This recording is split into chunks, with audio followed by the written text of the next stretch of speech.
no problem. Yeah, it's pretty easy once you do it a time or two, but it's tricky at first. You know what I mean? Yeah. So we just go to calibrate, and we want to create a new calibration. All right. And what I'd like to do is make like a generic everything that you all have measured. You know, anything you might run into, you can use this program as like a screening application. To get an idea of what the percentages of each is. Yeah. And then you can figure out what sort of sub-program to go into if you need to. Okay. So I'm gonna include everything that you've already measured for an infinite. So we've got you've measured iron, because that's really going to be the only requirement, is that you have a pure for each of the elements involved. So we got iron, nickel, copper. We got tin. I'm just dragging them all into the same box. Lead, gold, and you want silver in. Okay, so, and you can have up to, I think, 25 elements in this box, but again, you need to have the infinites for everything. So I don't know if you had any more infinites there in your possession that you might want to add in. I don't think we do.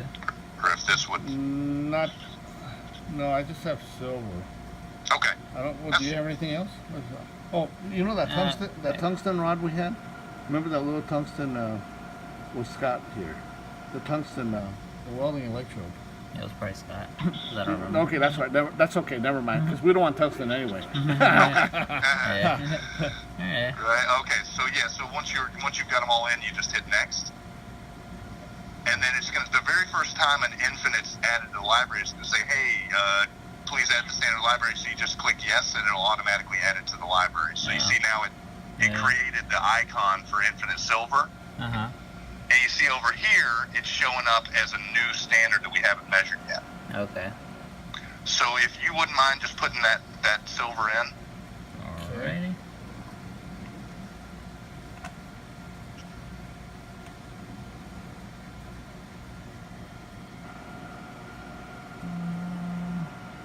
And, yeah, that's fine.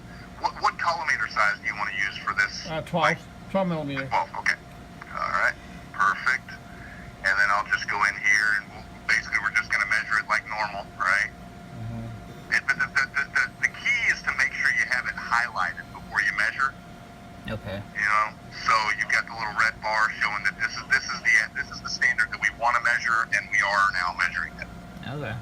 Yeah, that's really the only place you can really kind of get messed up here, because if you happen to highlight the wrong one and show the computer that the wrong element was the, you know what I mean? So then it gets confused. Yeah.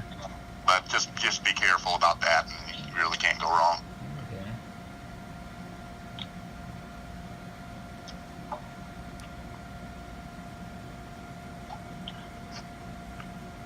And what's going to be nice about this is then what I'll do is I'll save this as just like whatever you all want to call it, but you can just call it like full alloy scan. Yeah, silver coin scan, whatever, yeah. Yeah, exactly. And then whatever you throw in there, it's going to break down the composition of all these different elements. Oh. Okay.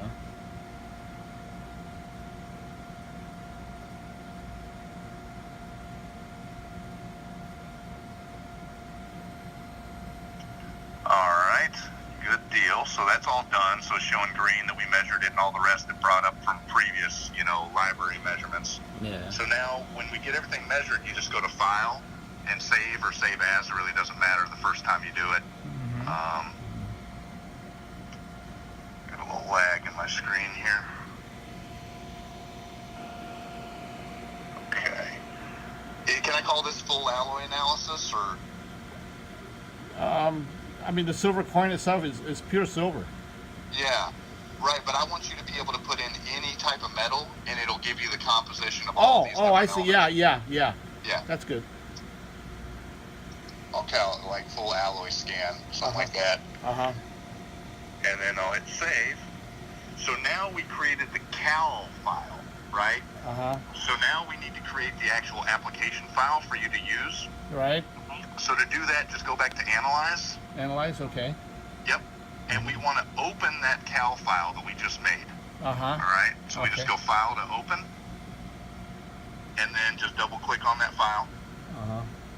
And this will walk you right through setting up the application. So from here, it's a breeze. The only tricky part is going to analyze and going file to open and opening the cal file you just made. Okay. Uh-huh. And then you just it walks you through, like test time. I mean, probably 15 seconds is probably good. But, obviously you can change this around. Uh-huh. Probably two decimals, right? Uh-huh. Yeah. I like to go hide undetected elements. Basically, anything that shows it detects as 0, it'll just not report it. Okay. Yeah, that's good. Yeah. And then just next. This screen here, just go right through it. It's just saying it's going to calculate the composition of everything. Okay. Here, you could choose which report to use, right? So if you wanted to use the report that we made, Okay. you could do that. And then your trace group, right, the DPA. Mm-hmm. Yeah, this is good. I wanted to make sure that this transferred over as well. There we go. All right. And then on this last screen, it just, if you wanted to change the name of the analysis file, you could, but we can just keep it the same as the cal file name. Okay. And just hit next and finish. And it's going to say, hey, you're starting your very first session. Okay, fine. Yep. So you just hit OK, and then if you wanted to enter that information, you could. Okay. And you see now you've got this full alloy scan. Okay. So now you can basically, I'll go ahead and hit measure, just make sure it measures back, close to 100% on this. But now, anything you put in with all these, with any of these elements, it'll break down the composition for you. Very cool. Very good. Yeah.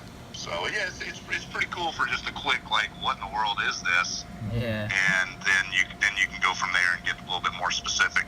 Yeah, that's perfect. So yeah, so there you go. 91. Very good. Very cool. Yeah. And you'll see sometimes, like, I can't say for sure that there's 0.02% nickel and 0.07% copper. They might be there, but they might be a little bit false positives. You know what I mean? Yeah. Uh-huh. Just because it's kind of stretching it a little bit to get it, down to that second decimal place perfectly. But it's a good guide to use, And you can even, if you go to this reading view, it kind of blows it up too, just to kind of, focus on it. So. Very cool. Alright. Thanks. That really helps. Okay, no Yeah. problem. That's Great. good. Okay.